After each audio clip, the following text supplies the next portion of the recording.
Baik, bismillahirrahmanirrahim. Assalamualaikum warahmatullahi wabarakatuh. Alhamdulillahirabbil alamin wa bihi nasta'in ala umuri dunya waddin.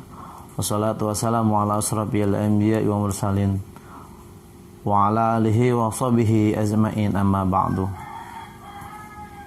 Puji syukur mari sama-sama kita panjatkan kehadirat Allah Subhanahu wa taala, di mana atas karunia-Nya, hidayahnya, sehingga kita dapat menghirup udara segar pada kesempatan hari ini dan seterusnya. Salawat salam semoga selalu teralirkan kepada baginda kita, Nabi besar kita Muhammad Rasulullah Sallallahu Alaihi Wasallam. Yang saya hormati adik-adikku sekalian, yang saya cintai, yang saya banggakan semuanya, mudah-mudahan pada kesempatan kali ini kita selalu dalam naungan Allah Subhanahu wa taala, sehingga kita memperoleh hidayah, rahmatnya di setiap hari dan setiap napas kita. Amin ya rabbal alamin. KU mengajak atau mengingat kembali pembelajaran pada berikutnya yang lalu terkait tentang hewan atau binatang, baik yang jinak atau yang tidak jinak. Karena biar bagaimanapun setiap hewan atau tumbuhan perlu kita jaga dan perlu kita rawat dengan sebaik-baiknya jika itu memang bisa kita rawat. Nah, pada dasarnya tumbuhan dan hewan itu liar, namun ada beberapa yang jinak, ada beberapa yang dapat kita pelihara, sehingga hewan-hewan tersebut atau tumbuh-tumbuhan tersebut dapat kita manfaatkan dalam kehidupan sehari-hari untuk kehidupan kita. Nah, salah satunya adalah hewan-hewan atau binatang yang dapat kita manfaatkan, baik itu tenaganya dari sumber makanannya. Oh iya, itu jadi sumber makanan kita. Hewan, tumbuhan itu jadi sumber makanan kita, bahkan ada yang menjadi sumber minuman, bahkan kita dapat manfaatkan tenaganya. Salah satunya adalah kita dapat melihat sapi. Sapi itu dapat kita manfaatkan baik itu tenaganya, dagingnya, dan susunya. Jadi sumber air kan, jadi sumber minuman, jadi sumber makanan, bahkan jadi sumber tenaga untuk membantu manusia. Ya, kita lihat saja, susunya itu dapat kita olah bahkan jadi minuman kita sehari-hari. Ya, susu dari perah sapi, ya. Nggak cuma susunya, dagingnya pun dapat kita makan dan sering kita jumpai di acara-acara pesta.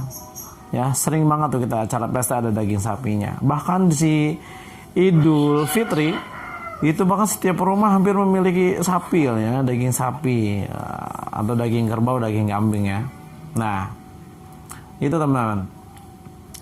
Bahkan kulitnya itu dapat dijadikan alat musik tradisional, ya. Nggak cuma hewan sapi, hewan kambing pun sama. Hewan kambing itu dapat kita jumpai sering banget. Kita jumpai itu di pinggir-pinggir jalan tuh di hari raya Idul Adha. Idul Adha, ya. Sering banget ya teman-temannya menjumpai atau melihat daging hewan sapi, hewan kambing itu di pinggir jalan pas menjelang hari raya Idul Adha. Nah, semua dapat dimanfaatkan tuh, baik dari dagingnya, kulitnya, bahkan bulunya, bulu domba itu teman-teman bisa dimanfaatkan juga. Biasanya sering dipakai diolah menjadi jaket atau selimut, ya. Nah, teman-teman, selain kulitnya juga, selain bulunya, kulitnya juga dapat diolah menjadi alat musik tradisional seperti sapi tadi. Robana atau beduk yang sekarang ada di sekitar masjid kamu, ya, di sekitar masjid kamu itu ada beduk.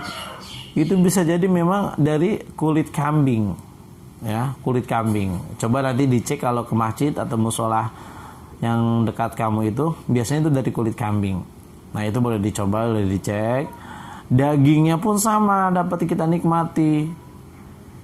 Itu paling sering kita jumpai di hari raya Idul Adha, ya. Berbeda dengan sapi itu biasanya di hari raya Idul Fitri. Keduanya adalah memiliki keistimewaan bagi umat Islam. Sama-sama hari besarnya umat Islam, Idul Fitri dan Idul Adha. Nah, baik teman-teman, selain kambing dan sapi, kerbau juga sama, memiliki daging yang enak untuk dimakan atau dikonsumsi. Nah, kecuali tanduknya nggak bisa, tapi biasanya buat hiasan dinding. Nah, untuk para petani sangat diuntungkan. Kenapa demikian? Daging kerbau, daging sapi selain enak dagingnya, selain enak susunya, mereka juga dimanfaatkan tenaganya oleh para petani. Kenapa? Kapan digunakannya? Untuk membajak sawah. Para petani menggunakan sapi itu atau kerbau itu untuk membajak sawah, untuk meleburkan tanah-tanah menjadi gembur gitu ya. Jadi pecah-pecah ya. Dari awalnya tadi padatnya agak keras, jadi dibikin hancur sama dia. Tapi barang-barang ada tambahan lagi.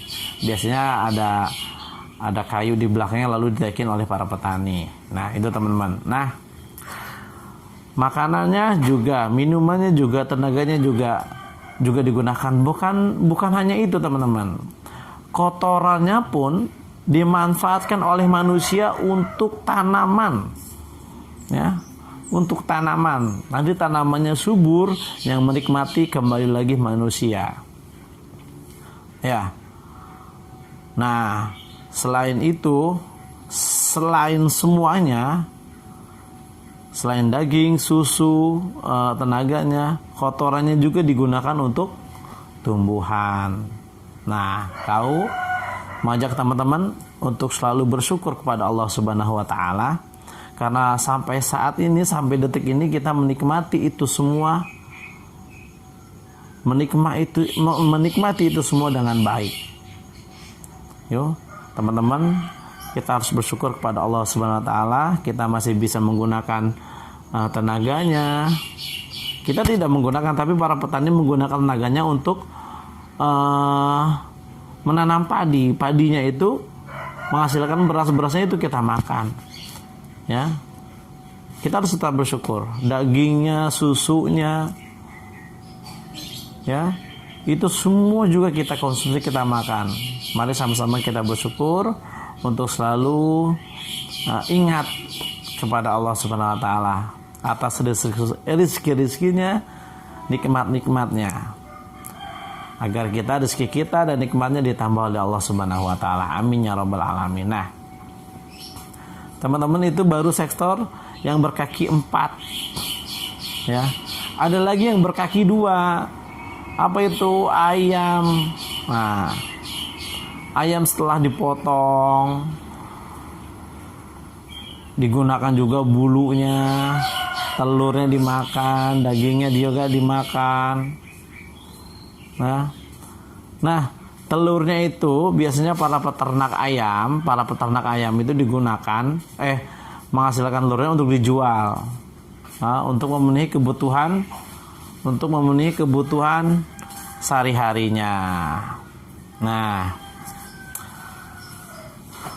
telurnya digunakan untuk konsumsi kita, dagingnya juga dapat kita nikmati untuk konsumsi kita, bulunya juga dapat digunakan untuk membuat alat kebersihan. Apa itu? Kemoceng. Ya, kemoceng. Nggak cuma ayam, bebek juga sama. Bebek dagingnya enak kita makan. Apalagi telurnya juga enak kita makan. Apalagi bulunya enggak kita makan. Tapi bulunya sama dengan ayam dapat digunakan untuk hiasan atau alat kebersihan seperti kemoceng. Lagi-lagi yuk kita bersyukur kepada Allah Subhanahu wa taala di mana begitu banyak nikmatnya Allah berikan kepada kita. Ya. Makanya jangan sia-siakan makanan yang orang tua kalian berikan kepada kalian. Makanlah yang habis, yang lahap, yang banyak. Sama teman-teman, pupuk mereka, kotoran mereka juga bagus untuk tanaman atau tumbuhan. Nah, jadi ingat saat kita gardening ya. Jadi ingat saat kita gardening, kau masih ingat banget. Saat itu kita menggunakan pupuk kambing, ya, pupuk kambing yang bersumber dari kotoran kambing. Nah, saat kita gardening, berkebun di sekolah, itu menggunakan pupuk kambing, kotoran kambing untuk tanaman cabai. Ya, cabai juga butuh ternyata pupuk itu. Tanaman juga butuh pupuk dari hewan-hewan.